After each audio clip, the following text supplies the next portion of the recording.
સુરતના ઉત્તરાયણ વિસ્તારમાં જમીન વિવાદને લઈને પરિસ્થિતિ તંગ બની છે। ખોડિયાર નગર ખાતે બે પક્ષો વચ્ચે પોલીસની હાજરીમાં મારામારી થયાનો મામલો હવે પોલીસ કમિશનર કચેરી સુધી પહોંચ્યો છે।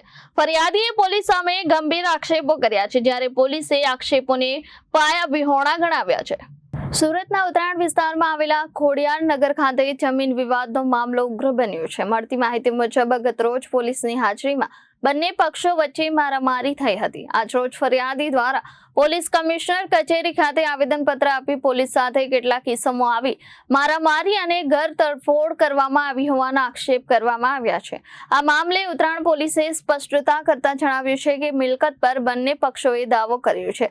અરજીના આધારે તપાસ કરવા માટે પોલીસ ખોડિયાર નગર પહોંચી હતી, જે દરમિયાન બંને પક્ષ સામસામે આવતા પોલીસની હાજરીમાં છૂટા હાથની મારામારી થઈ હતી। પોલીસે બંને પક્ષો સામે ગુનો નોંધી આગળની તપાસ હાથ ધરી છે। સાથે જ પોલીસ પર લગાવાયેલા આરોપોને પાયાવિહોણા ગણાવ્યા છે।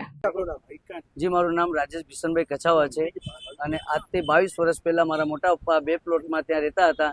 તેમાંથી એક પ્લોટ મારા મોટા પપ્પા એક્સપાયર થઈ ગયા, મારા મોટા મમ્મી એક્સપાયર થઈ ગયા અને એમના દીકરાએ એક પ્લોટ વેચી કાઢ્યો। એક પ્લોટ ખોડિયારનગર સોસાયટીમાં 47 નંબરમાં છે, જેમાં મારા ભાભીએ ત્યાં એક રૂમ બનાવી હતી। એ રૂમમાં દિલીપ ચાવડા તથા મોહન ચાવડાના છોકરા અર્જુન ચાવડા, જુમાબેન, પછી એમના ભાઈના છોકરા જગદીશભાઈ ચાવડાના છોકરા જયસિંહ ચાવડા અને અજય ચાવડા, તેમને એમના વાઇફ સુપાબેન અને મોહનભાઈની છોકરી ગોકુલબેન, એ બધા આવી તોડફોડ કરી અને મારા ભાભીને મારી અને આજથી લગભગ 15 દિવસ પહેલા સાહેબ મારા ભાઈને ધમકી આપીને ગયા હતા કે તું આ પ્લોટ ખાલી કરી દેજે, નકર હું તને મારી દેવા।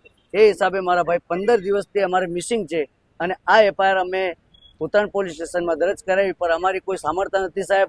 એટલે અમારા અપીલ છે કે અમારા કમિશનર સાહેબ ગેહલોત સાહેબ તથા મુખ્યમંત્રી ભૂપેન્દ્ર પટેલ સાહેબ તથા ગૃહમંત્રી શ્રી હર્ષ સંઘવી સાહેબ, અમારી આ નિવેદન છે તમારાથી કે અમારો હક અમને અપાવો અને અમારા ભાઈ આજે આજથી 15-20 દિવસ થઈ ગયા છે મિસિંગ છે, તો એમની સાહેબ સાર સંભાળ કરી અને અમને શોધી અને અમારું હક અમને પૂર્ણ કરો સાહેબ।